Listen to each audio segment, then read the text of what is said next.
नमस्ते, बहुत स्वागत। भारत एक्सप्रेस देख रहे हैं आप। 5 की पड़ताल लेकर हाजिर हूं मैं, रोहित पोखरियाल, आपके साथ। आज चर्चा होगी बंगाल की उस ग्रीन फाइल की जिसने कोलकाता से लेकर दिल्ली तक सियासी पारा बढ़ा दिया है। 2026 के विधानसभा चुनाव से पहले प्रवर्तन निदेशालय ईडी ने ममता सरकार पर अब तक का सबसे बड़ा और संगीन आरोप लगा दिया। आरोप भी सुनिए।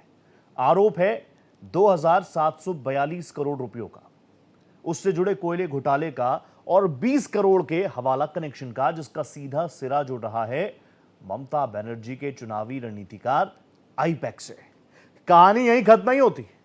ईडी का दावा है जब वो सबूत जुटाने पहुंचे तो खुद ममता बनर्जी, ममता दीदी ने जांच में रोड़ा अटकाया। क्या यह लोकतंत्र बचाने की लड़ाई है या सबूतों को मिटाने की साजिश है? यह सब कुछ इसलिए किया जा रहा है क्योंकि अप्रैल मई में चुनाव है, या फिर वाकई स्वतंत्र एजेंसियों को स्वतंत्रता के साथ कार्रवाई करने नहीं दिया जा रहा?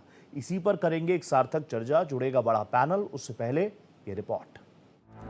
बंगाल में 2026 की चुनावी रणभेरी बजने से पहले ही धमाका हो चुका है। इस बार मुकाबला सिर्फ सड़क पर नहीं, देश की सबसे बड़ी अदालत में है।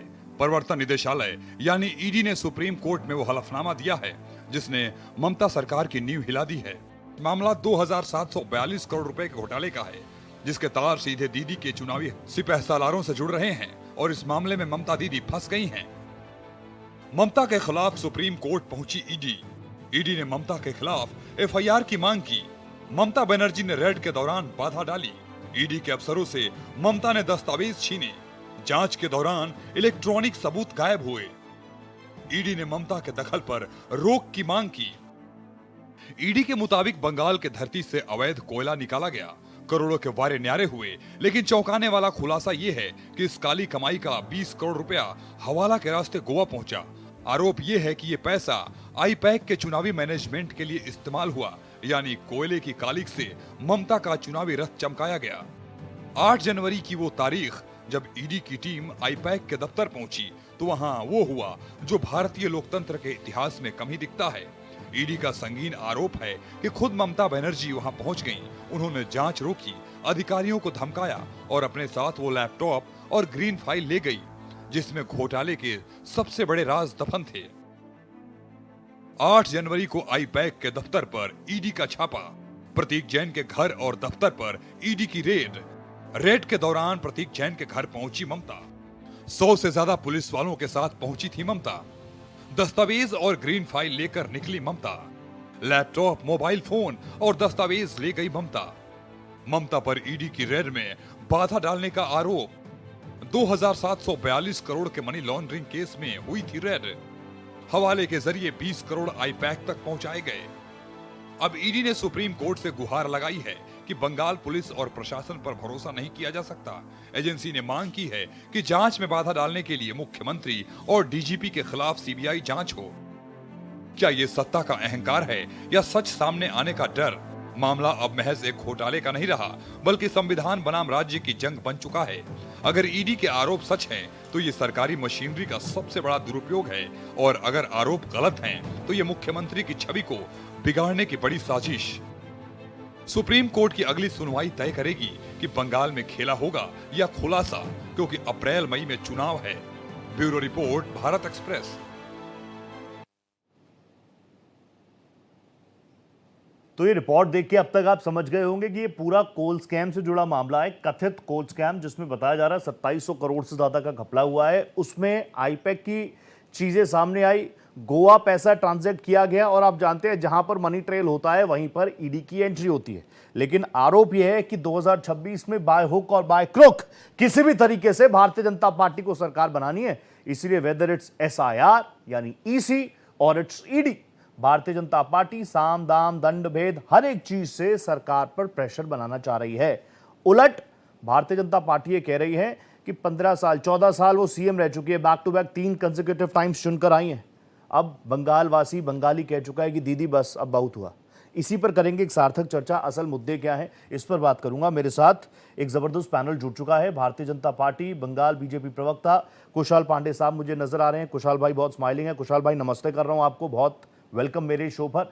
मेरे साथ टीएमसी के जाने माने चेहरे और one of the best orators TMC have. Mohammad Ehteshamul Haque साहब जुड़ चुके हैं। हक साहब, आपका इस्तकबाल है मेरे शो पे, आपको नमस्ते कर रहा हूं। और एक और बड़ा इंपॉर्टेंट सा चेहरा मुझे नजर आ रहा है, जाने माने देश के वरिष्ठ पत्रकार है, सीनियर जर्नलिस्ट हैं, अनिल कौशिक साहब। कौशिक सर, नमस्ते करता हूं आपको, स्वागत आपका मेरे इस प्लेटफॉर्म पर। शुरुआत हक साहब आपके साथ ही कर रहा हूं। हक साहब, मैं तो इस बात को मानता हूं, ना सिर्फ देश के अंदर बल्कि विदेशों में जब जब किसी फीमेल स्ट्रांग चेहरे की बात होती है तो ममता बनर्जी का जिक्र उसमें होता है। We are proud of it, no doubt. हमारी भी दीदी हैं, कुशल भाई की भी सीएम है, स्ट्रांग नेतृत्व करती हैं। लेकिन मैं ये पूछ रहा हूं कि जब आप लोग ये कहते हैं कि हम संविधान को बचाने निकले हैं, संविधान को बचाने निकले हैं, अब आप पर आरोप लग रहा है कि आप तो फेडरलिज्म के स्ट्रक्चर पर चोट कर रहे हैं। देखिए रोहित पोखरियाल जी, सबसे बड़ी बात है कि 8 तारीख की घटना इतनी बड़ी, समझ लिए ईडी के द्वारा हमारे प्रशांत किशोर जो पहले थे उन्हीं के आई पैक जो हम लोगों का है, प्रतीक जैन जिसके समझ लिए के डायरेक्टर है, सभी कुछ है, वो रणनीतिकार हम लोगों के किस हिसाब से लोगों के 5 साल के मेहनत। कुशल भाई, ईडी पहुंच गई सुप्रीम कोर्ट।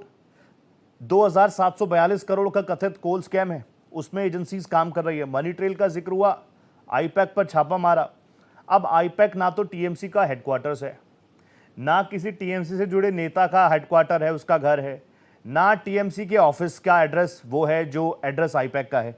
बावजूद इसके ममता जी पहुंचती हैं। इस पर तो आपने कई बार मेरे सामने रिएक्ट कर दिया, लेकिन अब आप मुझे बताइए, आरोप तो बहुत संगीन है ईडी के सुप्रीम कोर्ट में, लेकिन उससे भी संगीन आरोप जो विपक्ष बार बार आप पर लगाता है।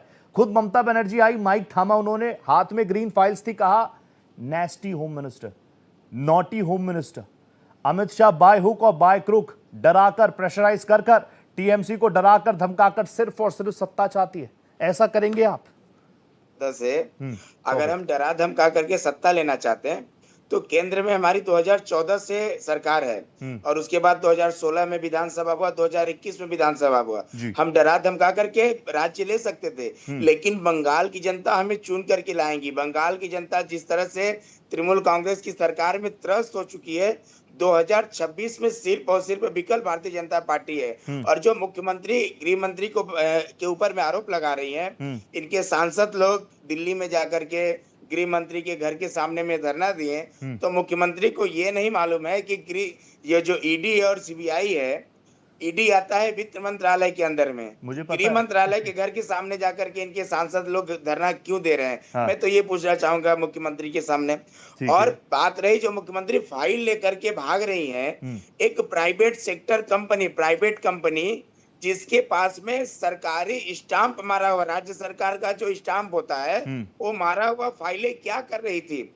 मुख्यमंत्री कह रही है कि हमारी कैंडिडेट लिस्ट था, बूथ लिस्ट था, जो वार्ड प्रेसिडेंट है उनका लिस्ट था। तो मैं मुख्यमंत्री से कहना चाहूंगा कि ईडी कोई राजनीतिक दल नहीं है।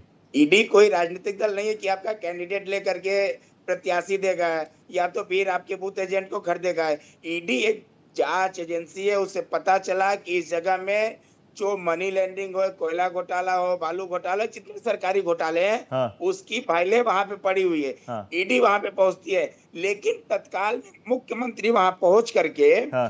तुरंत फाइल लेकर के भागती हैं। ऐसा हाँ। क्या था उस फाइल में? आखिर उस फाइल के दरमियान किसको बचाना चाहती है मुख्यमंत्री? किसे बचाना चाहती है? क्या अभिषेक बनर्जी को या खुद को बचाना चाहती है मुख्यमंत्री? कि हमारे ऊपर जो आरोप लगते आ रहे हैं 2011 से, जब से लगातार वो सरकार में है, उनके ऊपर जो घोटाले की जो आरोपें लगती जा रही हैं, हाँ। वो बचाना चाहती है मुख्यमंत्री, लेकिन इस बारे में कुछ नहीं बता रही। सिर्फ और सिर्फ केंद्र सरकार के ऊपर में आरोप लगा रही है। हाँ। और केंद्र सरकार के, भारत सरकार के गृह मंत्री को वो घेर रही है। घेरने से कोई फायदा नहीं, बंगाल कोई फायदा नहीं होगा, घेरने से कोई फायदा नहीं होगा। बंगाल की जनता त्रस्त है। एक ओपनिंग सबका ले लूं कुशल भाई, उसके बाद ये प्लेटफॉर्म आपका ही है। मुझे स्क्रीन पर जवाद भाई भी नजर आ रहे हैं। सैयद जवाद भाई, आपको भी नमस्ते कर रहा हूं, इस्तकबाल है आपका मेरे शो पे, सलाम करता हूं। तो 2 मिनट दीजिए, तुरंत आ रहा हूं आपके पास। मैं एक बार अनिल सर का एक रिएक्शन ले लूं।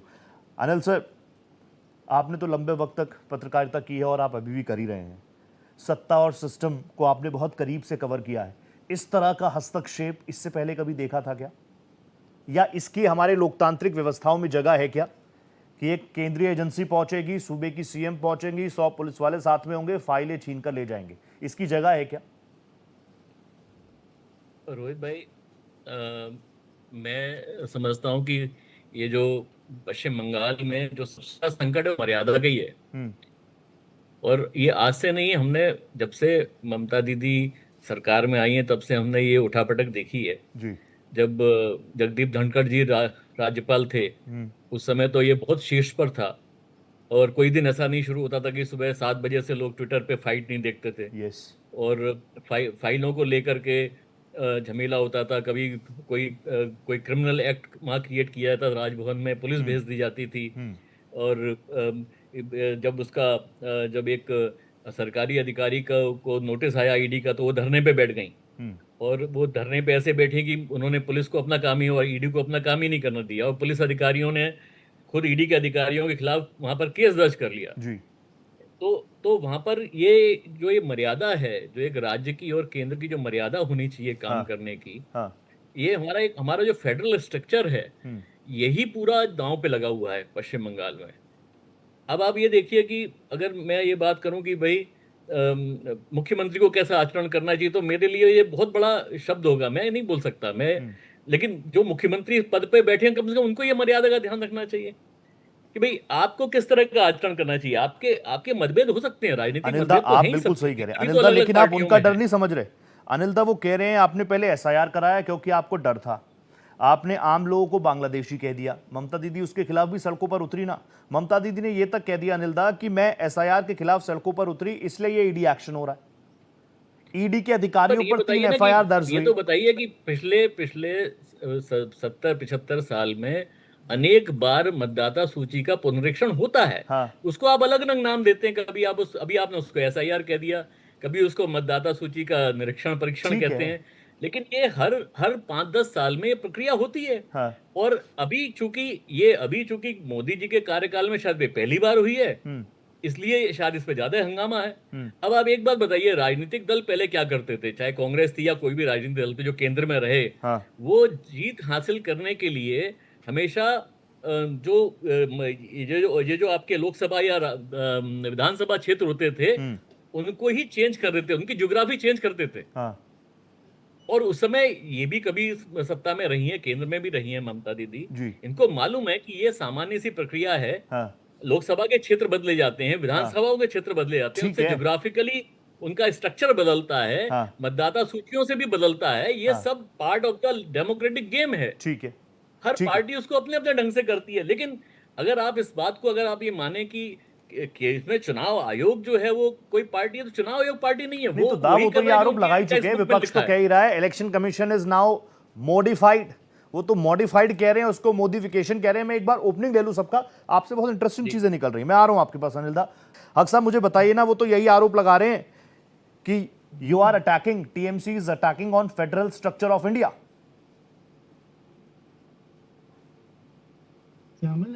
देखिए, भारतीय जनता पार्टी जो है ना, जब से 2014 में दिल्ली से बैठी है, तब से तमाम हमारे देश के सभी जितने भी एजेंसीज है, भारत के सबसे बड़े agency income tax, ED, CBI का बेजाय इस्तेमाल, उपयोग के बजाय ये दुरुपयोग करते हैं। ये बहुत ही दुर्भाग्य की बात है कि इतना बड़ा, समझ लिए कि कोई ऐसा मैटर नहीं था जो उनके दफ्तर में, उनके घर में ईडी के द्वारा रेड करवाया गया।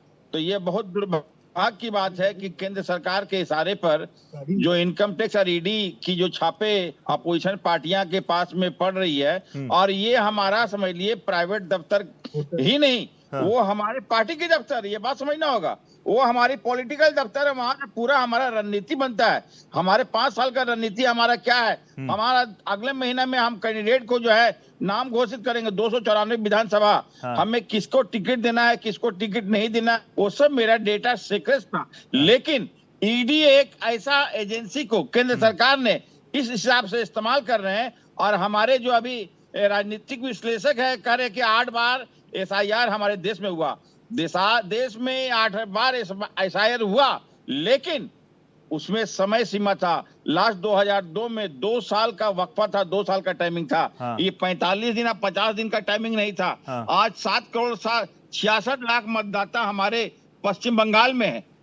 टोटल 7,66,00,000 लोगों की समझ लिए मतदाता सूची का शुद्धिकरण नहीं, अशुद्धिकरण कर रहे हैं। ये शुद्धिकरण के नाम में पोखरियाल जी ये भारतीय जनता पार्टी अशुद्धिकरण कर रहे हैं। इसलिए कि देखिए 45 दिन में, लेकिन फिर भी हमारे जितने भी बीएलओ थे, जितने भी थे, तमाम लोगों ने अरे आपके बीएलओ ने वो शानदार काम किया। हक साहब मैं तो जानता हूं ना हक साहब, मगर मैं ये पूछ रहा हूं कि कोई कॉर्पोरेट हाउस जो किसी भी XYZ पार्टी का कुछ काम कर रहा हो, अगर ईडी को वहां पर कुछ संशय होता है तो वहां पर रेड नहीं होनी चाहिए, क्योंकि वो किसी पॉलिटिकल पार्टी के लिए काम करता है। आईपैक जिनका आप नाम ले रहे थे, उन्होंने तो बीजेपी के लिए भी काम किया है, नहीं किया?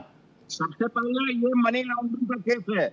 देखिए ये मनी लॉन्ड्रिंग का केस उन्होंने कहा कि 6 साल पहले का मामला है। 2020 का बता रहे हैं। अभी इलेक्शन के समय क्यों पोखरियाल जी, मैं आपके चैनल के माध्यम से पूछना चाहता हूं, अभी इलेक्शन पीरियड में 6 साल से मामला क्यों पड़ा हुआ था? जब मनी लॉन्ड्रिंग का मामला था तो उनको, तो इस हिसाब से ये प्री प्लान हमारे डेटा चोरी, आपको मैं स्पष्ट रूप से कहना चाहता हूं कि बीजेपी पार्टी एक समझ लिए जिस हिसाब से चोरी करने में, ठीक है, बीजेपी चोरी कर रही है, okay, I come back to sir, network problem है आपका। लेकिन ये पूरा मसला ही टीएमसी से जुड़ा है। अगर टीएमसी से बात नहीं होगी तो ये डिबेट आगे कैसे बढ़ेगी? सही जवाब भाई मुझे नजर आ रहे हैं। सैयद भाई आप तो तमाम चीजों को देख ही रहे हैं, और ये भी बात सच है, झूठ के आप तो जानते हैं, 5 की पड़ताल मेरा ही नहीं, आप सबका प्लेटफॉर्म है। आप जब भी बोलते हैं सैयद भाई वायरल ही रहते हैं। मैं यूट्यूब स्क्रॉल करूं, ऐसा दिन नहीं जाता सैयद भाई का कोई ना कोई बयान मेरे सामने ना आए। तो सैयद जवाद भाई आप मुझे बताइए, ये बंगाल के इलेक्शन को भी आप देख रहे हैं, आप टिप्पणी इस पर कर रहे हैं, प्लीज़ मुझे बताइए पूरा मामला क्या आप देख रहे हैं? कुछ ज़्यादा ही इसमें पॉलिटिक्स हो रही है या फिर कानून? एक तरफ कुछ लोग कह रहे हैं ये कानूनी मामला है, कुछ एक्सपर्ट्स कह रहे हैं कि भैया ये तो पॉलिटिकल मामला है। आप क्लियर कर दो सैयद भाई मुझे।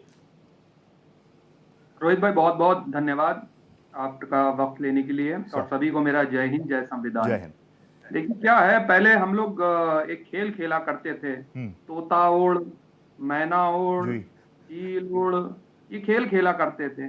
अब भारतीय जनता पार्टी इलेक्शन से पहले खेलती है सीबीआई ओड़, अच्छा, ईडी ओड़, इनकम टैक्स ओड़, सीएजी ओड़। चुनाव से पहले ये सब जगह ED, income tax, CBI, CAG ये सब उड़ाते हैं, और चुनाव चले जाते हैं, फिर वो रिपोर्ट कहाँ चली जाती है वो हमने देखा। याद होगा आपको, एक लाल डायरी का जिक्र हुआ था मध्य प्रदेश के अंदर। Yes, red file. वो लाल फाइल कहाँ चली गई उसका जिक्र आदरणीय प्रधानमंत्री जी ने भी करा था, अब जिक्र नहीं करते हैं। दिल्ली चुनाव से पहले भी हमने देखा था क्या हुआ आम आदमी पार्टी के साथ। उसके बाद हमने महाराष्ट्र इलेक्शन में भी देखा किस तरीके से विपक्षी पार्टियों के पास ईडी, इनकम टैक्स, सीबीआई जाती है, तमाम तरीके की चीजें। और तो और हेमंत सोरेन को तो उठा के ही लिए गई थी, और उसके बाद क्या होता है चली जाते, नहीं पता चलता है। इस देश के अंदर प्योर राजनीतिक मुद्दे जो हैं वो गायब हो चुके हैं। राजनीतिक मुद्दे ये नहीं थे रोहित हमारे यहाँ। राजनीतिक मुद्दे हमारे इस देश के अंदर अभी भी महंगाई थी, अभी भी बेरोजगारी थी, भुखमरी थी। इन मुद्दों पे अब चुनाव नहीं हो रहे हैं, ये इस देश का बहुत बड़ा दुर्भाग्य है। तीसरी सबसे बड़ी बात कहूं, पश्चिम बंगाल के अंदर दोनों ही नूरा कुश्ती खेलते हुए नजर आएंगे आपको। ये इलेक्शन पूरा बाइपोलर होगा, एक तरफ ममता बनर्जी और टीएमसी, और जो सेकुलर पार्टीज थी जो वहां पे पहले वक्त से अपना वर्चस्व बनाई हुई थी, उनको बिल्कुल नजरअंदाज करा जा रहा है। अब आप देखिए दोनों की लड़ाई इस वक्त जो है वो बनी हुई है टीएमसी की और उसकी। दोनों ही लोग, मैं उससे कह रहा हूं, दोनों ही लोग गलत तरीके से, गलत ढंग से लोकतंत्र की बनाई हुई चीजों के ऊपर प्रहार कर रहे हैं। मुख्यमंत्री को भी अपनी मर्यादा रखनी चाहिए और केंद्र सरकार को भी अपनी मर्यादा रखनी चाहिए। दोनों ही अमर्यादित हैं, और दोनों इसलिए हैं क्योंकि दोनों एक लंबे वक्त से, पुराने समय में गठबंधन में रहे हुए हैं। तो वो है, तू मेरी कह दे मैं तेरी कह दूं, तू मेरी छुपा ले मैं तेरी छुपा लूं। खेल तो यही है। और जो जनता है, खासतौर से पश्चिम बंगाल की जो जनता है, वो समझदार भी बहुत है, वो जानती भी है। उसने लेफ्ट का भी कार्यकाल देखा है, कांग्रेस का भी देखा है, टीएमसी का भी देखा है, और खुद आदरणीय गृह मंत्री जी जो हैं वो इनडायरेक्ट वे में कांग्रेस के शासन की तारीफ कर चुके हैं, और ये कहते हैं कि हम बंगाल को खुशहाल करेंगे। आप बताइए, दिल्ली चुनाव हुए थे, दिल्ली चुनाव वादा करा था 25-2500 रुपए देने का, महिलाओं को आज तक दिए नहीं मिले। 2 सिलेंडर मुफ्त देने का वादा करा था होली में और दिवाली में, आज तक नहीं पता। 300 में सिलेंडर भी था, करा था वो नहीं हुआ। उसके बाद यमुना साफ करने का वादा हुआ था, आप भी रहते होंगे दिल्ली में, हम भी रहते हैं, लेकिन कितनी यमुना साफ हुई वो हमने देखा। गंगा साफ कितनी हुई वो हमने देखा। पोल्यूशन कितना कम हुआ वो भी हमने देखा। यहाँ तो फेफड़े लेना मुश्किल है। अब ये प्रदूषण दिल्ली से निकलता हुआ बंगाल तक चला जाएगा, तो बंगाल की जनता इन प्रदूषण फैलाने वालों को, लोकतंत्र के ऊपर प्रदूषण फैलाने वाले लोगों को रोकेगी, ये मेरा अनुमान है। ठीक है, ठीक है। अनिल दा जल्दी से रिएक्ट कर दीजिए। कुशल भाई तुरंत आ रहा हूं। Anil sir, you want to react something? So मैं एक बहुत 2-3 चीजें बहुत जल्दी से सैयद जबार साहब को बताना चाहता हूँ कि वो जो चलते चलते दिल्ली पहुंच गए, तो मैंने कहा आप वहीं कलकत्ते बने रहिए तो ज्यादा अच्छा है। सीबीआई का जो धरना, मैं जब बात कर रहा था कि सीबीआई के खिलाफ ममता बनर्जी धरना देती हैं, तो उसके ऊपर वो क्या बोलेंगे? जब कुंभ मेले को जब वो मृत्यु कुंभ कह के बुलाती है, तब वो क्या बोलेंगे? सही बात है। हंसा कली वाले केस में जब वो कहते हैं लव अफेयर था, तो तब वो क्या मर्यादा का भंग नहीं हुआ? आप इलेक्शन कमीशन के खिलाफ में जाके धरने पे बैठ जाते हो और पब्लिकली आप उसको जो है अब्यूज करते हो, तब वो मर्यादा का उल्लंघन नहीं होता क्या? आप गवर्नर के ऊपर जो है पब्लिकली आप किसी भी तरह के रिमार्क्स पास कर दो, और जिस तरह से आपने देखा 2021 में जब विधानसभा चुनाव हुए, उसके बाद किस तरह की हिंसा बंगाल में भड़काई गई, किस तरह से भाजपा की और आरएसएस के लोगों को मार मार के गांव से भगाया गया। मैं इसलिए हंसता हूं कि लोग जानते भी हैं कि ये क्या हो रहा है बंगाल में, और उसके बाद भी इस तरह के प्रश्न उठाए जाते हैं। वहां पर सेंट्रल एडमिनिस्ट्रेशन और स्टेट एडमिनिस्ट्रेशन के बीच में एक कंप्लीट एक स्टैंड ऑफ हो गया है। सही बात है। और एक एंटी बंगाल नैरेटिव वहां बनाया जाता है बार बार, जैसे कि बंगाल कोई भारत का हिस्सा नहीं, किसी बाहर का हिस्सा है। तो मैं सिर्फ ये कहना चाहता हूं कि ये जो पिछले 15 साल में इनकी जो उपलब्धियां रही हैं, उसको आप नरोडा कांड से उठा के देखिए कि नरोडा में कैसे क्या हुआ, और उसके बाद में शारदा नाडा कांड में कैसे हुआ। आप इसके बाद अभी स्टेट का जो उनका स्कूल के जो टीचर्स को 30,000 लोगों को भ्रष्टाचार के कारण नौकरी से हाथ धोना पड़ा। ठीक है, ये मुद्दे हैं, ये मुद्दे अच्छे मुद्दे। कुशल भाई जल्दी से आ जाइए। कुशल भाई प्लीज आप रिएक्ट मुझे ये कर दीजिए कुशल भाई कि अब ईडी तो चली गई सुप्रीम कोर्ट, लेकिन एजेंसी तो वो आपकी है, केंद्र में आप ही बैठे हैं। आ रहा हूं जवाब भाई, आपको पूरा मौका दूंगा। जवाब भाई एक बस बात खत्म कर दूंगा। चलिए कर दीजिए 10 सेकंड में।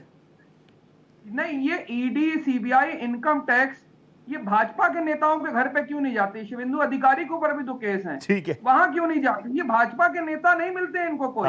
और खुद सीएजी की रिपोर्ट में भारतमाला योजना का घोटाला सामने आया था, आयुष्मान घोटाला सामने आया था, और आप अरे सैयद भाई वो तो कह रहे हैं हमारी सरकार में कोई घोटाला ही नहीं आया 11 सालों में। आप, मैं आ रहा हूं आपके पास, आ रहा हूं आपके पास। कुशल भाई मुझे बताइए, आपकी एजेंसी रेड करने पहुंची, वहां पर ममता बनर्जी पहुंची, फाइलें छीन कर भाग गई। एफआईआर अगर आपके पास इतने पुख्ता सबूत है तो कीजिए ना। केंद्र की एजेंसियों को लगना चाहिए ना, केंद्र सरकार साथ में। सबूत नहीं होता तो उस आईपैक के ऑफिस में ईडी पहुंचती क्यों? सबूत कुछ न कुछ था, खबर मिली थी तभी पहुंची थी। और अगर हम फाइल छीन लेते, अगर ईडी के कोई भी अधिकारी मुख्यमंत्री से फाइल छीन लेते, तो उनके ऊपर आप जैसे देखे होंगे 2021 में झूठ मूठ का पांव तोड़ करके व्हील चेयर में मुख्यमंत्री बैठ गई।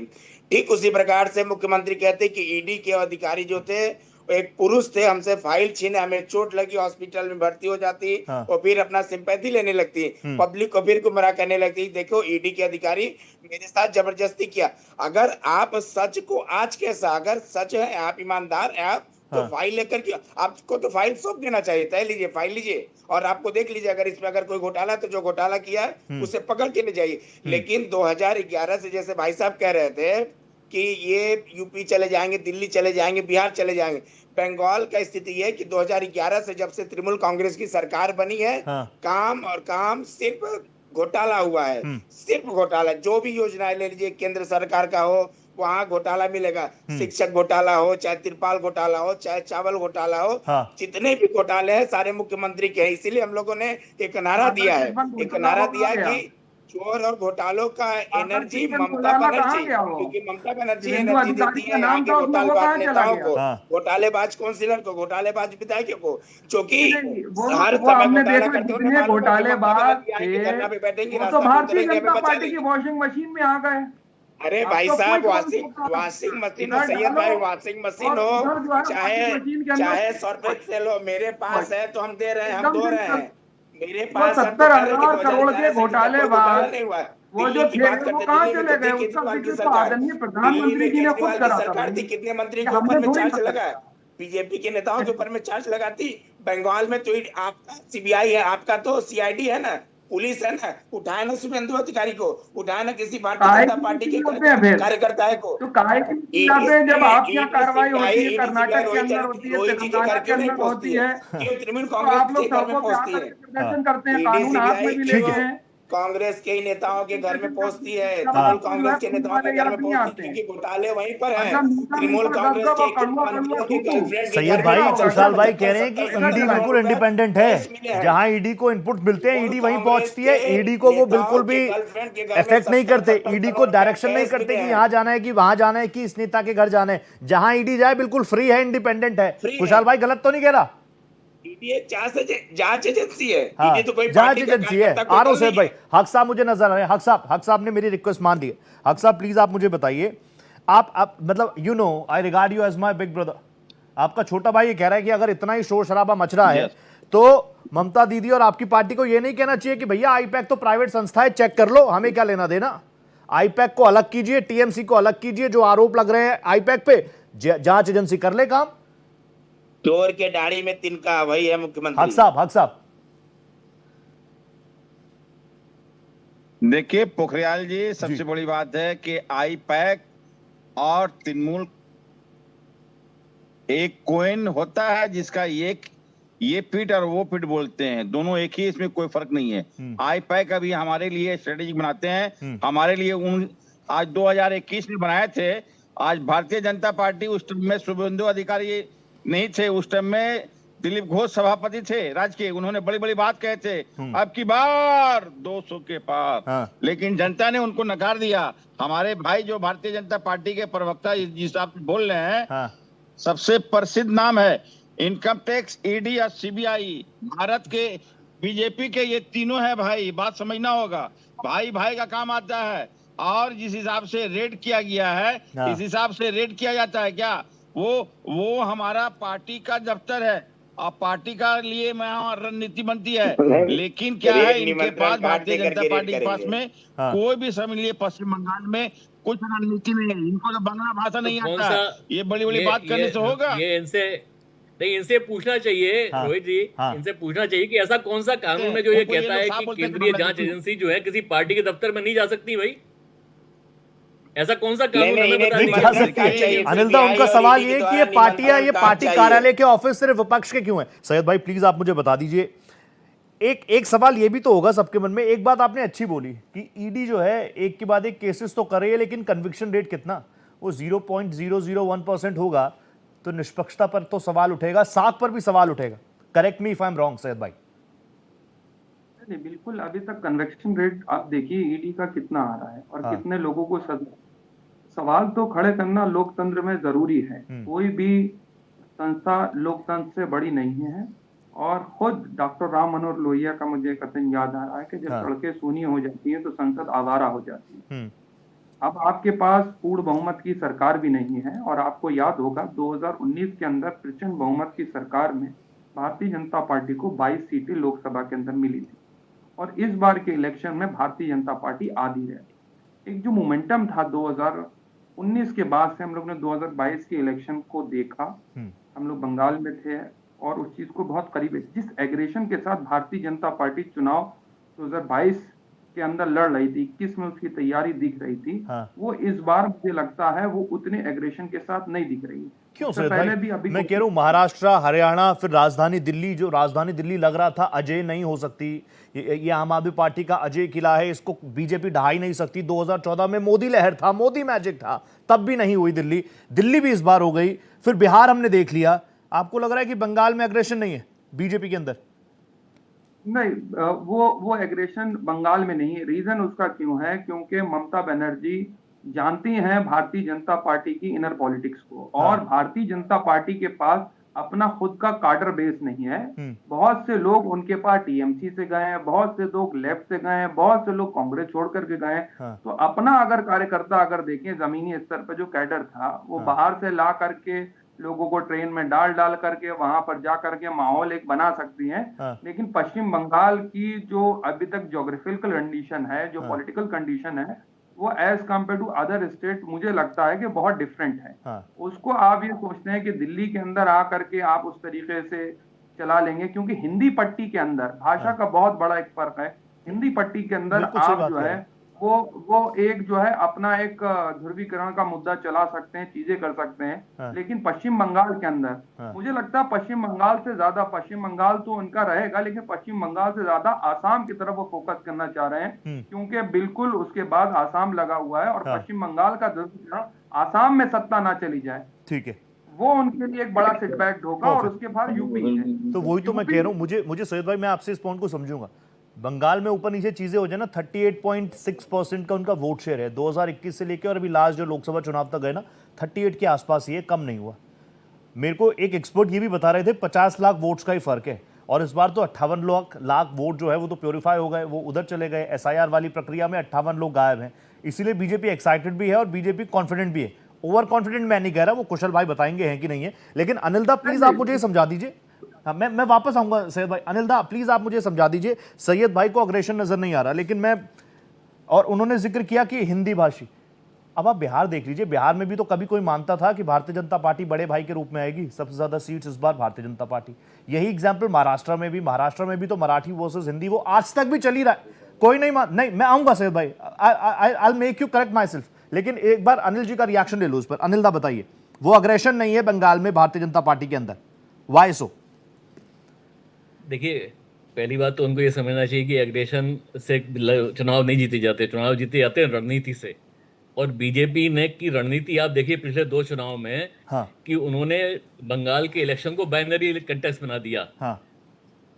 आज से 2 इलेक्शन पहले तक, उन्हें 2019 के इलेक्शन, 2016 के और 2021 के इलेक्शन तक भारतीय जनता पार्टी का कोई वजूद वहां पर दिखता नहीं था। लेकिन इस चुनाव में आप देखिए कि ये चुनाव सीधा टीएमसी और बीजेपी के खिलाफ आगे खड़ा हुआ है। तो ये जो बाइनरी कंटेस्ट बना दिया, ये बीजेपी की सबसे बड़ी सफलता है। दूसरा क्या है कि बीजेपी जिस तरीके से कैंपेन चलाती है, जो डेटा ड्रिवन कैंपेन चलाती है, कॉन्स्टिट्यूएंसी से लेकर के और बूथ लेवल तक जो मैनेजमेंट बीजेपी करती है, वो ममता दीदी नहीं कर पाती हैं। उन्होंने टोलाबाजी का, और जो जिस तरह का कैडर जो वामपंथियों के पास था, वो सारा बाद में टीएमसी के पास ट्रांसफर हो गया था। ठीक है। और वही कैडर जो है वो सब तरह की हरकतों में शामिल रहता है बंगाल के अंदर। तो उसके ऊपर आप वोट के लिए डिपेंडेंट रहें, या आप एक सोची समझी रणनीति, जो मैंने जैसे आपसे कहा कि डेटा ड्रिवन और बूथ फोकस कैंपेन आप चलाएं। बीजेपी बहुत अच्छे ढंग से साइंटिफिक तरीके से अपने कैंपेन को चलाती है। और इस बार आपको उसका रिजल्ट देखने को मिलेगा कि किस तरीके से नेशनल लीडरशिप भी इन्वॉल्व होती है, किस तरह से इशू बेस्ड मैसेज पहुंचाए जाते हैं, कैसे डाइवर्स कम्युनिटीज के पास बीजेपी पहुंचती है, कैसे पॉलिटिकल अटैक्स को वो हैंडल करते हैं। ये सब चीजें जो हैं बीजेपी की रणनीति में शामिल हैं। और ये बीजेपी इसको बहुत अच्छे ढंग से करती है। जहां पर भी उसके पास कैडर अच्छा इकट्ठा हो जाता है, वहां बीजेपी इसको परफॉर्म करके दिखाती है। ठीक है सैयद भाई, 30 सेकंड दे पाऊंगा। हक साहब तुरंत आ रहा हूं। हक साहब, बिहार में अगर आप चिराग पासवान को अलग निकाल दें, तो भारतीय जनता पार्टी फिर वही पुरानी स्थिति में होती जहां होती, क्योंकि मैंने बिहार इलेक्शंस को कवर करा है और बहुत करीब से देखा है। क्योंकि बिहार का अलग है, पश्चिम बंगाल के अंदर सिनेरियो बिल्कुल अलग है। और मुझे लगता है कि ममता बनर्जी को कई एक जगह पे एज हासिल है। उनका वोट शेयर ही लगभग 28% से स्टार्ट ही होता है। 100 से उनका स्ट्राइक रेट ही स्टार्ट होता है। और अगर वो जाकर के रुकता है तो 199, 190 इस बार भी 2, 4, 5 सीटों का ऊपर नीचे मुझे लग रहा है। हमारे भी कई दोस्त, कई अहबाब जो है वहां पे ग्राउंड लेवल पे हैं, काम कर रहे हैं। इस बार रोहित भाई, इस बार अगर जो लेफ्ट और कांग्रेस का जो वोट परसेंटेज था पिछली बार 11% था, वो बहुत कुछ अब की बार शिफ्ट होता दिख रहा है एनडीए की तरफ, बीजेपी और उसके एलाइज की तरफ। हम तो इसको थोड़ी इग्नोर कर सकते हैं। कुछ फोर्स तो लेफ्ट की भी होगी, कुछ फोर्स तो कांग्रेस की भी होगी, जो कि प्रॉब्लम देगी टीएमसी को। और टीएमसी, हक साहब टीएमसी के इस एक्शन पर तो भले ही हमें एक बड़ी इंडिया ब्लॉक की तस्वीर दिखाने का प्रयास किया जाता है, मैं प्रयास ही कहूंगा, लेकिन अधीर दादा तो खुद खुलकर कह रहे हैं ममता दीदी ने जो किया वो अशोभनीय है। बीजेपी छोड़िए, कौन क्या कह रहा है उससे हमें मतलब नहीं है पोखरियाल जी। सबसे बड़ी बात है कि आप अगर बस में अगर सफर करते होंगे तो लिखा हुआ देखेंगे होंगे आपने कि यात्री अपने सामान की रक्षा स्वयं करें। ठीक है। तो वो मेरा दफ्तर है, वो मेरा पार्टी की दफ्तर है, और वहां हम अपनी सामान की सुरक्षा हमने स्वयं किए हैं, हमारे नेतृत्व स्वयं किए हैं। तो उसमें आपत्ति की क्या बात है? नहीं तो दाम मैं ये कह रहा हूं, अगर आईपैक का कुछ ऊपर नीचे निकल जाए तो टीएमसी ये मानेगी कि घोटाले में टीएमसी भी शामिल है। मैं तो इन दोनों को अलग अलग एंटिटी मान रहा हूं, टीएमसी इज अलग और आईपैक इज अ कॉर्पोरेट। बिल्कुल नहीं, दोनों एक है। दोनों एक है। टीएमसी और आईपैक एक है। एक प्राइवेट लिमिटेड कंपनी का दफ्तर पार्टी का दफ्तर कैसे बन वही मैं समझना चाह रहा हूं हक साहब से। हक साहब बहुत स्ट्रॉन्ग पॉइंट्स रखते हैं, लेकिन आज मेरे को थोड़ा टीएमसी प्राइवेट लिमिटेड कंपनी बना लीजिए। बात समझना होगा। आप भी प्राइवेट देखिए, प्राइवेट कंपनी के ऑफिस में सरकारी फाइलें कैसे मिली, क्या कर रहे थे सरकारी फाइलें वहां पर? तो कुशाल भाई आप ये सवाल ही मत पूछिए। अब कुशाल भाई वो कह रहे हैं कि IUPAC and TMC is one.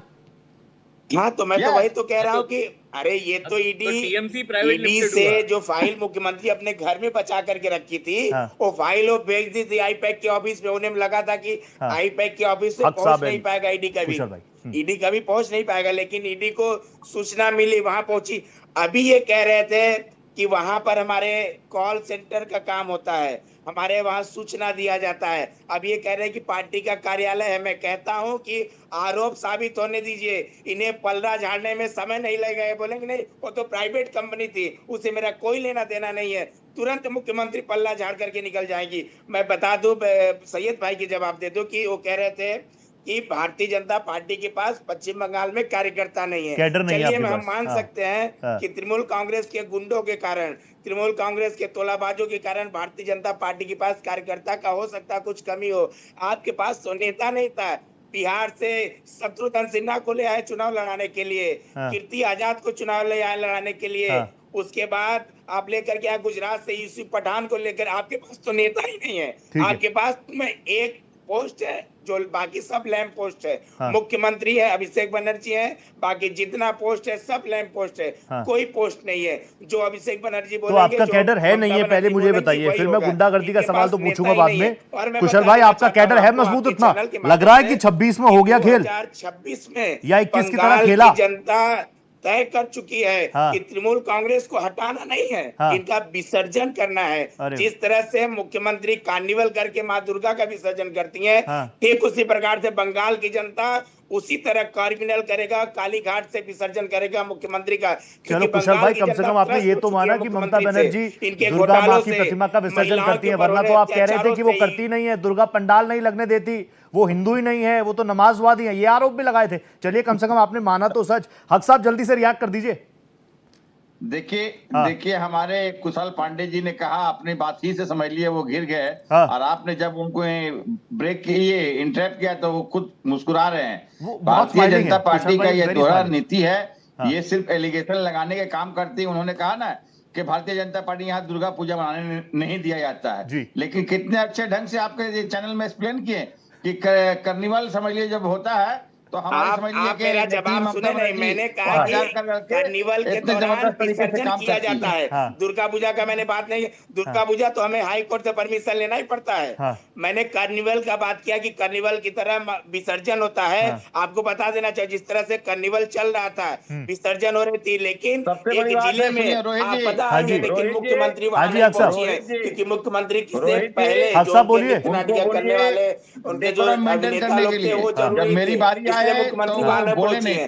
Bengal की जनता मूड बना चुकी है। आप चाहे जितना आरोप लगा ले ईडी के ऊपर, सीबीआई के ऊपर, भारतीय जनता पार्टी के नेताओं के ऊपर, गृह मंत्री के ऊपर, बंगाल की जनता मूड बना चुकी है कि मुख्यमंत्री का विसर्जन करना है, और पश्चिम बंगाल में डबल इंजन की सरकार बनाएंगे, तभी जाकर के बंगाल का विकास होगा। ओके हक साहब नॉन स्टॉप बोलेंगे अब आप, और कोई नहीं बोल रहा। हक साहब बोलेंगे।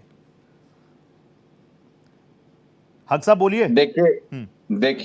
देखिए सपना देखने का पोखरियाल जी सभी को अधिकार है। हर एक आदमी सपना देख सकते हैं, सपना देखने में कोई बात नहीं है। लेकिन इन्होंने 2021 में भी सपना देखा था, इनकी सपना कभी साकार नहीं होगी, इसलिए कि बंगाल की जनता सेकुलर जनता है। बंगाल कभी भी हिंदू मुसलमान की राजनीति नहीं चलती है, और उनका सपना नहीं पूरा होगा। और 2026 में फिर से हम लोग समझ लिए चौथी बार एक बात हक फुल साहब, मेजॉरिटी के साथ में सरकार बना हक दिया साहब है। आप बहुत फैक्ट के साथ बात करते हैं, मैं जानना चाह रहा हूँ ये ईडी ने पिटीशन दाखिल की होगी सुप्रीम कोर्ट में, सुप्रीम कोर्ट ने पहले उसको देखते हैं, आप तो मुझसे ज़्यादा जानकार हैं, वो पहले यही देखते हैं कि ये जो पिटीशन आई है या ये जो शिकायत आई है ये सुनने लायक है कि नहीं है, उसके बाद उसको एक्सेप्ट किया जाता है, दलीलें तो बाद में चलती हैं। अब इसका मतलब ईडी की जो बातें गई सुप्रीम कोर्ट के सामने, सुप्रीम कोर्ट को सही लगा तभी तो स्वीकार किया, और अंदर खाने आप तक भी ये बातें पहुंच रही होंगी, मीडिया सोशल मीडिया में बड़ी खबरें हैं कि राष्ट्रपति शासन की ओर भी बढ़ सकते हैं। देखिए, जब सुप्रीम कोर्ट के पास में जब ये मामला गया है तो सुप्रीम कोर्ट समझ लिए सुप्रीम है। हाँ। जो भी उनका डिसीजन होगा हम लोग उनको समझ लिए कि सर आंखों पर रखेंगे। इसलिए सुप्रीम कोर्ट हमेशा से कोई भी फैसला समझ लिए किसी का पक्ष में नहीं है, एकदम समझ लिए कि न्यूट्रल वहां का डिसीजन होता है। हाँ। और हम उम्मीद करते हैं कि हमने ऐसा कोई काम ही नहीं किया या हमारा यहाँ पश्चिम बंगाल में इस तरह का कि मतलब राष्ट्रपति शासन लगाने का नौबत आए। हम लोगों ने जो काम करना चाहिए हमने अपने सामान, हम अपने चीज कागजात जो हमारे इस हिसाब से इन लोगों ने चोरी करने की कोशिश कर रहे थे, इनकी रणनीति को हमारी नेत्री ममता बनर्जी ने नाकाम कर दिया। इनका सपना चूर चूर हो गया। इनके पास डेटा नहीं था, ये डेटा लेने के चक्कर में थे ताकि हमारे पास में इनके किस हिसाब से भाई रणनीति कैसे बना रहे हैं। भारतीय जनता पार्टी देखिए जुमला की बात है, ये सिर्फ जुमलाबाज है और लोगों को सिर्फ समझ लिए कि हिंदू मुसलमान के लेकर के चलते हैं और इनके पास में 15 लाख रुपए नहीं आया कोई भारतीय के पास में, न 2 करोड़ के हिसाब से 22 करोड़ लोगों को रोजगार देखिए पैसे आए ना हो, लेकिन मैं कह रहा हूँ 14 हिंदू मुस्लिम की राजनीति भारतीय जनता पार्टी 24 दुर्गा पूजा 3 बार मोदी जी रिपीट हो गए, वो कह रहे हैं लोगों को तो मिल रहा है, विपक्ष को नहीं मिल रहा तो अलग बात है। मुझे ये बता रहे हैं हिंदू मुस्लिम का आरोप लगा रहे हैं ना हमारे ऊपर। देश के प्रधानमंत्री कहते हैं कि हमारे देश के 125 करोड़ देशवासी, क्या केंद्र सरकार की जो योजनाएं हैं क्या मुस्लिम समाज को नहीं मिलती है? क्या उस पे लिखा हुआ है क्या कि हिंदू समाज ठीक है यूज करेगा? कुशल भाई I give you more time. हक साहब अभी कुशल भाई ना जब से आए, आप क्योंकि ट्रैवल कर रहे थे, फिर आप बैठे हैं, बढ़िया आ रहा है नेटवर्क, बढ़िया आ रहा है, लेकिन कुशल भाई बार बार कह रहे थे कि अगर कुछ था नहीं तो वो ग्रीन फाइल्स लेकर भागी क्यों, उस ग्रीन फाइल्स में है क्या? आज खुलासा कर दीजिए। मैं चाह रहा हूं कि आज ये आखिरी शो हो मेरा इस मुद्दे पर, इसके अलावा और भी मुद्दे ना, बंगाल के जमीनी मुद्दों पर बात करेंगे। वो ग्रीन फाइल जो था उसमें तमाम डॉक्यूमेंट्स हमारा था। कुशल भाई सुनिए ढंग से। जो जिस हिसाब से प्रवक्ता बीजेपी के बोल रहे भागे नहीं, हमारी नेत्री ममता बनर्जी ने पूरा प्रेस कॉन्फ्रेंस खड़े होकर के तमाम मीडिया से अवगत किए। जो बातें थे उन्होंने केंद्र में समझ लिए, केंद्र को आड़े हाथों में लिया, हमारे अमित शाह जी को भी आड़े हाथों में लिया कि उनके इशारे पर काम हो रही है। भागे नहीं है हम लोग, लड़ने वाले हैं, हम लोग डरने वाले नहीं है, हम लोग भागने वाले नहीं है, हम लोग सामना करने वाले हैं। जितना भी इनकम टैक्स ईडी सीबीआई कीजिए उससे हमें कोई फर्क नहीं पड़ेगा। मैं अगर दोषी रहूंगा तब हमें फर्क पड़ेगा, मैं निर्दोष हूँ इसके लिए हमें कुछ भी करना पड़ेगा। मैं कोई भी समझ लिए कि सीमा हम लोग वहां लांघ सकते हैं। इसलिए कि हमारी नेत्री ममता बनर्जी ने फाइल लेके वहां खड़े होकर के तमाम मीडिया के सामने में अपनी बात रखी। उसमें था क्या? कैंडिडेट्स के नाम थे क्या? कैंडिडेट्स के नाम थे, मैनिफेस्टो में आप क्या रखने वाले हैं, कौन कौन सी स्कीमें आपके मैनिफेस्टो में होंगी? ये बीजेपी वाले कॉपी कर लेते ना उसको, यही तो डर है आपको। देखिए हम बता रहे हैं उस फाइल में क्या था। हो सकता है कि हमारे प्रवक्ता साहब को नहीं मालूम है, मैं बताता हूं क्या था। उस फाइल में मनी लॉन्ड्रिंग का केस था, उस फाइल में कोयला घोटाला था, और मैं कहूंगा कि आईपैक यहाँ रेड पड़ता है, मुख्यमंत्री तत्पर होकर के वहां पहुंच जाती हैं, लेकिन वही उनके जो क्लोज मंत्री हैं, क्लोज मंत्री है मदन मित्रा, बहुत करीबी सांसद है सुदीप बंदोपाध्याय, पार्थो चटर्जी, इनके घर में जब रेड पड़ता है तो मुख्यमंत्री घर में कंबल ओढ़ करके सोई रहती हैं, जो कि उनके करीबी उनके साथ में राजनीति करती है, वहां मुख्यमंत्री नहीं पहुंचती हैं। लेकिन जब आईपैक की रेड पड़ती है, जब राजीव कुमार के घर पर रेड पड़ती है, तो मुख्यमंत्री सबसे पहले दौड़ करके पहुंचती हैं, क्योंकि उन्हें मालूम है कि अगर राजीव कुमार पकड़ाया या आईपैक का कोई भी अधिकारी पकड़ाया, कोई भी कार्यकर्ता पकड़ाया, तो डायरेक्ट अभिषेक बनर्जी जेल जाएंगे या ममता बनर्जी जेल जाएंगे। कुशल भाई मैं चाहता हूं आप एक बार फिर से रिपीट कर दो। आपने बोला उस ग्रीन फाइल में मनी लॉन्ड्रिंग से जुड़ी डिटेल्स थी, घोटाले से जुड़ी जानकारी थी, ये कह रहे हैं आप? हाँ जी बिल्कुल, पुख्ता सबूत है आपके पास? मैं कह रहा हूं मुख्यमंत्री क्यों लेकर के भागी? नहीं, सिर्फ इसके अलावा कुछ और डिटेल है तो बताओ। मुख्यमंत्री लेके गए इसलिए आप कह रहे हैं कि उसमें आप ये भी नहीं कह रहे कि लॉन्ड्रिंग से जुड़ी हुई चीजें हो सकती हैं, आप कह रहे हैं मनी लॉन्ड्रिंग से जुड़ी चीजें हैं। मैं तो कह रहा हूँ कि 100% है। करिए फिर FIR ममता 100% दीदी के है उस खिलाफ। फाइल में एकदम। आप बताइए ना, जो इनके मंत्री अरे कुशल के भाई, घर में आप रेड पड़ा, कोर्ट वहां में जाएंगे मुख्यमंत्री ये क्यों थोड़ी नहीं बोलेंगे कि पहुंची? ममता जी लेके चली गई इसलिए उसमें मनी लॉन्ड्रिंग की चीजें। मैं कह रहा हूं अगर अच्छा, बीजेपी तो के पास और पुख्ता सबूत है, व्हाई नॉट और नेताओं के FIR? घर में रेड पहुंचा तो ममता बनर्जी वहां क्यों नहीं पहुंची? हाँ। पार्थो चटर्जी उनके बहुत करीबी नेता है, हाँ। उनके घर में भी तो रेड पहुंचा था, रेड पड़ा था। हाँ। क्यों नहीं गई वहां पर? क्योंकि उन्हें मालूम था कि पार्थो चटर्जी के गर्लफ्रेंड के घर में 60 से 70 करोड़ रुपया कैश मिला। हाँ। वहां नहीं गई। हाँ। IPAC के यहाँ जब रेड पड़ता है तो मुख्यमंत्री दौड़ करके जाती है। राजीव कुमार के यहाँ पड़ता है ED का रेड तो मुख्यमंत्री दौड़ करके तो जाती कुशाल भाई, है। राजीव कुमार तो आपके पुलिस रडार अधिकारी पर, है। कुशाल भाई आपके रडार पर ममता बनर्जी TMC है कि IPAC के फाउंडर और उनके अधिकारी हैं? देखिए, ममता बनर्जी है, ममता बनर्जी का ही फाइल वहां रखा हुआ था, वहां किसी दूसरे का फाइल नहीं था भाई साहब। रोहित आपको जी, सब पता है। वहां जो मैं फाइलें कुशाल भाई, पड़ी, मैं अच्छा, कह रहा हूं मेरे आप को एक FIR बात क्यों नहीं करते? बताइए। आप मेरे को एक आप बात इसी बताइए, शो मैं से TMC बोलिए कि राष्ट्रपति शासन लग जाना चाहिए बंगाल में, बोल दीजिए, क्योंकि देखिए, आप फिर अधिकारी जाएंगे, फिर ममता दीदी राष्ट्रपति पहुंचेंगी। शासन लगेगा कि नहीं लगेगा, ये केंद्र नेतृत्व का मतलब तो मानना केंद्र में होगा। तो आप मांग कर दीजिए, मैं यही तो बोल रहा हूँ बंगाल कुशल की भाई। जनता तो त्रस्त है, बंगाल हाँ। की जनता त्रस्त है गुंडागर्दी से, बंगाल हाँ। की जनता त्रस्त है हाँ। गुंडागर्दी से। अब ये केंद्र शासित जो हमारे केंद्र के नेता है, जो हमारे प्रभारी बंगाल के, वो डिसीजन लेंगे। बंगाल की जनता तो चाह रही है इस सरकार से निजात पाने के लिए। और मैं कहना चाहूंगा कि मैं वीडियो के माध्यम से मैं देखा था। हाँ। उस फाइल में ये बंगाल सरकार का लोगो द्वारा स्टाम्प मारा हुआ था, सरकारी स्टाम्प बताओ उस फाइल में। हाँ। वो सरकारी स्टाम्प मारा हुआ फाइल IPAC के ऑफिस में क्या कर रहा था, क्या करने गया था, किस बात का सबूत देना चाह रहे हैं TMC के प्रवक्ता? ये क्या, क्योंकि देखिए, इनके सरकार, इनके मंत्री तो जेल में है, कुछ बेल में है, कुछ अपने समय का इंतजार कर रहे हैं कि मेरा इंतजार कब आएगा। इंतजार बंगाल की जनता कर रही है। मुख्यमंत्री और अभिषेक बनर्जी किस दिन जेल जाएंगे हाँ। घोटाले के चार्ज में, बंगाल की अब वो जनता तो उस दिन का इंतजार ही है। इंतजार मैं कर तो रही देख है रहा हूँ और वो दिन 2020-21 बहुत में जल्दी आप लोगों आएगा। ने अभिषेक बनर्जी उनकी धर्मपत्नी को भी बुला लिया था ED दफ्तर में। वो मामला कहां चल रहा है, कैसा चल रहा है, ये सवाल भी होंगे। लेकिन हक साहब, आप मुझे बता दीजिए ना, अगर जनता के बीच ये नैरेटिव जा रहा है जो कुशाल भाई कह रहे हैं, और आप जानते हैं, आप माने ना माने, भारतीय जनता पार्टी का अपना एक काम करने का मैकेनिज्म है। अगर जनता के बीच ये चीज जाए कि अगर कुछ था ही नहीं, दाल में कुछ काला था ही नहीं, तो फिर ये पूरा घटनाक्रम क्यों किया पश्चिम बंगाल सरकार ने? आपको नहीं लगता आपको जनता को जवाबदेही है आपकी? मैं तो ये मानता हूं। देखिए, हमारी नेत्री ममता बनर्जी हाँ। राज्य के मुख्यमंत्री हैं और हमारे पार्टी के चेयरपर्सन हैं। ठीक है। और वो एक भारत के एक बहुत ही पॉपुलर लीडर्स में शुमार होते हैं। उन्हें मालूम है कि हमें किस टाइम क्या करना है और किस टाइम नहीं करना है। एक्चुअली क्या हुआ, खिसियानी बिल्ली खम्बा नोचे, ये तो मुहावरा आप सुना होंगे कि खिसियानी तो बिल्ली मुख्यमंत्री खम्बा के ऊपर नोचे। जाता है। ये हमारे कहावत मुख्यमंत्री के दफ्तर ऊपर में जाता है। ED को भिजवा करके IPAC के दफ्तर में हाँ। डेटा चोरी करने के लिए भेजे थे, लेकिन इनका सपना साकार नहीं हुआ। तो अंगूर खट्टे हैं, ममता जी ऐसी है, ममता जी वैसी है। देखिए, अगर भारत में अगर दिखला दिया, अगर कोई दिखलाया है तो वो हमारी नेत्री ममता बनर्जी दिखला दिया है। हाँ। शेर बंगाल, जिन्होंने सामने में ED के सामने में ये अपनी सामान की निकाल करके लोगों के बीच में मैसेज दिए कि केंद्र सरकार, समझ लिए, ED को हमारे लिए ये मैसेज दिया कि किस तरह से फाइल चोरी की जाती है। ये मैसेज किस राज्य के मुख्यमंत्री ने दिया है कि फाइल किस तरह से चुराया जाता है। दोनों की बातें सुन के ना मैं कोशिश करता हूं ना कि जनता के सवाल लेकर आता हूं, जनता के व्यूज भी लाना मेरा काम है।